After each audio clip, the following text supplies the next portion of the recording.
നമസ്കാരം, ഏവർക്കും post market റിപ്പോർട്ട്സുകളിലേക്ക് സ്വാഗതം. ഇന്ന് ഏപ്രിൽ 15. എല്ലാവരും വിഷുവൊക്കെ നല്ല രീതിയിൽ തന്നെ ആഘോഷിച്ചെന്ന് വിശ്വസിക്കുന്നു. ഒരിക്കൽ കൂടി ഏവർക്കും വിഷുദിനാശംസകൾ. മാർക്കറ്റിലേക്ക് വന്നു കഴിയുമ്പോൾ തിങ്കളാഴ്ച ഉണ്ടായ നഷ്ടത്തിന് ശേഷം ഇന്ന് വീണ്ടും ഇന്ത്യൻ മാർക്കറ്റിന് നേട്ടം തിരിച്ചുപിടിക്കുവാനുമായി തൽഫലമായി ഇന്നത്തെ നേട്ടത്തോടുകൂടി നിഫ്റ്റിക്ക് യുദ്ധം തുടങ്ങിയതിനു ശേഷം ഉണ്ടായ ലോ ലെവലിൽ നിന്നും ഏകദേശം 9% നേട്ടം കൈവരിക്കുവാനുമായി മാത്രമല്ല യുഎസിന്റെ ഭാഗത്ത് നിന്നും യുഎസ് ഇറാൻ ചർച്ചകളുടെ മുകളിൽ പുതിയ കണ്ടീഷൻസ് മുൻപോട്ട് വെച്ചിട്ടുണ്ട്. അവയിൽ ഏറ്റവും പ്രധാനമായിട്ടുള്ളത് ഒരു കണ്ടീഷനാണ്. ഇവയെക്കുറിച്ചൊക്കെ വിശദമായി തന്നെ നമുക്ക് ഈ വീഡിയോയിൽ പരിശോധിക്കാം. തിങ്കളാഴ്ച നമ്മുടെ മാർക്കറ്റ് അടച്ചതിന് ശേഷം യുഎസ് ഇറാൻ സമാധാന ചർച്ചകൾ നാളെ മുതൽ പാകിസ്ഥാനിൽ തന്നെ പുനരാരംഭിക്കുമെന്നുള്ള റിപ്പോർട്ട്സ് വന്നതിനെ തുടർന്ന് ഗ്ലോബൽ മാർക്കറ്റിൽ അനുഭവപ്പെട്ട പോസിറ്റീവിന് ഒരു ദിവസത്തെ അവധിക്ക് ശേഷം ഇന്ന് വ്യാപാരം പുനരാരംഭിച്ച ഇന്ത്യൻ മാർക്കറ്റിലും പ്രകടമായിരുന്നു. തൽഫലമായി ശക്തമായ ഗ്യാപ്പ് അപ്പ് ഓപ്പണിംഗ് തന്നെയായിരുന്നു ഇന്ന് ഇന്ത്യൻ മാർക്കറ്റിലും ലഭ്യമായിരുന്നതും. അതുകൊണ്ട് തന്നെ ഇന്ന് നിഫ്റ്റിക്ക് 24,000 എന്ന സൈക്കോളജിക്കൽ ലെവലിന് മുകളിലായിട്ട് ഇന്ന് ഓപ്പണിംഗും ലഭിക്കുകയുണ്ടായി. മാത്രമല്ല ഇന്നത്തെ ഓപ്പണിംഗ് റേഞ്ചിൽ നിന്നും നിഫ്റ്റിക്ക് കാര്യമായ പോയിന്റുകളൊന്നും ചോർന്നു പോവുകയും ചെയ്തില്ല.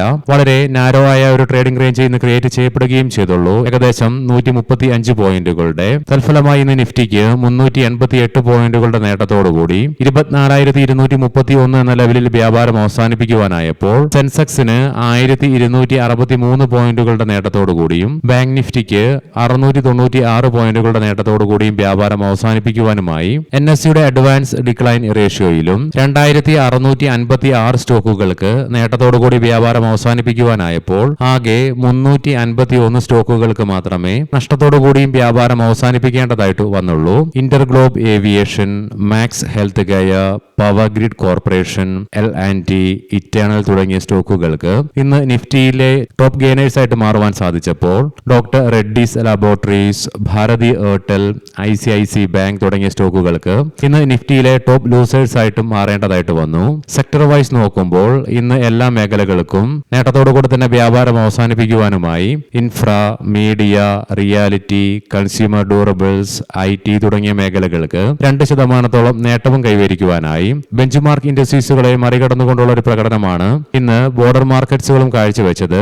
തൽഫലമായി BSE മിഡ് ക്യാപ്പിനും സ്മോൾ ക്യാപ്പിനും 2% നേട്ടത്തോടുകൂടി തന്നെ വ്യാപാരം അവസാനിപ്പിക്കുവാനുമായി ഇന്ത്യൻ രൂപയ്ക്ക് US ഡോളറിനെതിരെ ഇന്ന് നേട്ടം കൈവരിക്കുവാൻ സാധിച്ചെങ്കിലും അവസാന ഘട്ടത്തില് നേട്ടങ്ങളൊക്കെ ചോർന്നു പോയതിനെ തുടർന്ന് തിങ്കളാഴ്ചത്തെ ക്ലോസിംഗ് ലെവലിൽ നിന്നും ഒരു പൈസയുടെ നേട്ടത്തോടുകൂടി 93.37 എന്ന ലെവലിൽ ഫ്ലാറ്റ് ആയിട്ട് വ്യാപാരം അവസാനിപ്പിക്കേണ്ടതായിട്ടും വന്നു. നമ്മൾ വീഡിയോയുടെ തുടക്കത്തിൽ കണ്ട പോലെ തന്നെ ഈ മാസം 2-ാം തീയതിയായിരുന്നു വെസ്റ്റ് ഏഷ്യൻ യുദ്ധം ആരംഭിച്ചതിന് ശേഷം നിഫ്റ്റിക്ക് അതിന്റെ ലോ ടച്ച് ചെയ്യേണ്ടതായിട്ട് വന്നത്, അതായത് 22,182.55 എന്ന ലെവലിൽ. എന്നാൽ അന്ന് തന്നെ അവിടുന്ന് റീബൗണ്ട് ആകാനും നിഫ്റ്റിക്ക് സാധിച്ചു. പിന്നീട് ഇന്ന് വരെ തുടരുവാനായ നേട്ടത്തിന്റെ ഫലമായിട്ട് 9% നേട്ടവും യുദ്ധം തുടങ്ങിയതിനു ശേഷമുള്ള ലോവസ്റ്റ് ലെവലിൽ നിന്നും നിഫ്റ്റിക്ക് കൈവരിക്കുവാനും സാധിച്ചു. ഇനി ആകെ 4% അഥവാ 900 പോയിന്റുകൾക്കടുത്ത് മാത്രമേ നിഫ്റ്റിക്ക് കൈവരിക്കുവാനുമുള്ളൂ യുദ്ധം തുടങ്ങുന്നതിന് മുന്നേയുള്ള നിഫ്റ്റിയുടെ ലെവലിലേക്ക് എത്തിച്ചേരുവാനുമായിട്ട്. ഫെബ്രുവരി 27-ാം തീയതി രാത്രിയായിരുന്നു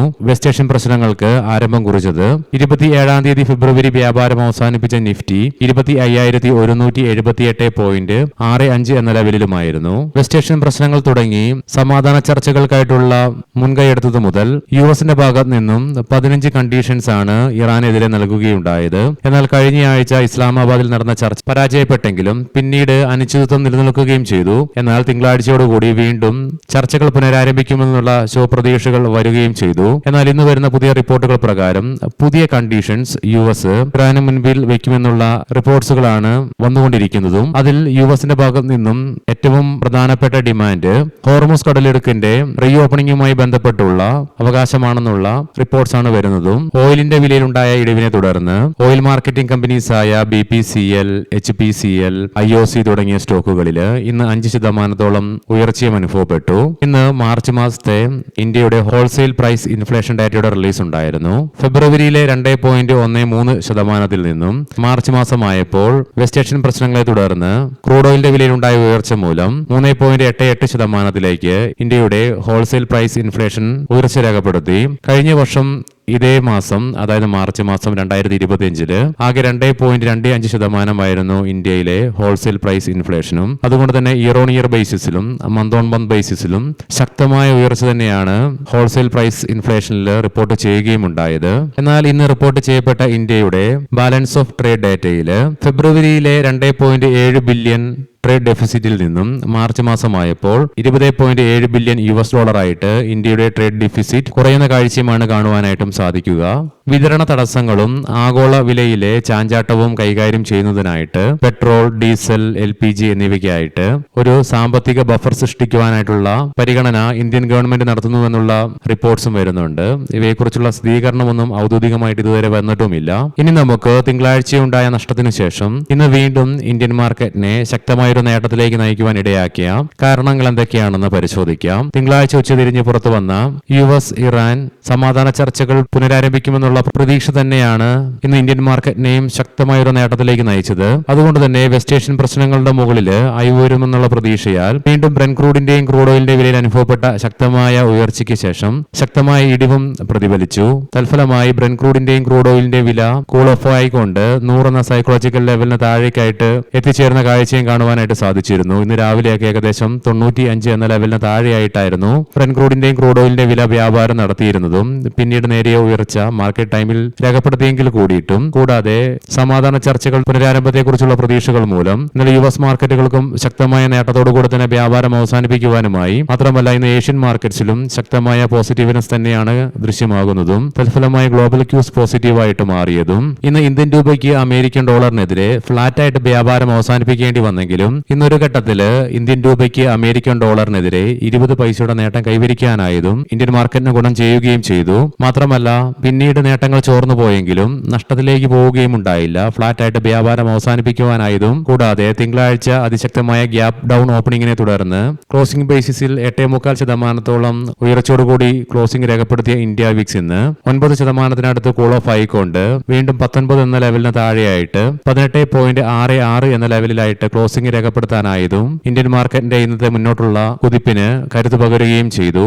ഗ്ലോബൽ മാർക്കറ്റുകൾ പരിശോധിക്കാം. യുഎസിലെ ഡോ ജോൺസ് ഫ്യൂച്ചർ ഫ്ലാറ്റ് ആയിട്ടാണെങ്കിലും നെഗറ്റീവ് സെന്റിമെന്റ്സോട് കൂടിയിട്ടാണ് വ്യാപാരം നടത്തിക്കൊണ്ടിരിക്കുന്നത്. യൂറോപ്യൻ മാർക്കറ്റ്സിൽ UK മാർക്കറ്റ് ഫ്ലാറ്റ് ആയിട്ടും France market 0.5%, German market flat ആയിട്ടാണെങ്കിലും സ്ലൈറ്റ്ലി നെഗറ്റീവ് സെന്റിമെന്റ്സോട് കൂടിയിട്ടാണ് വ്യാപാരം നടത്തിക്കൊണ്ടിരിക്കുന്നതും.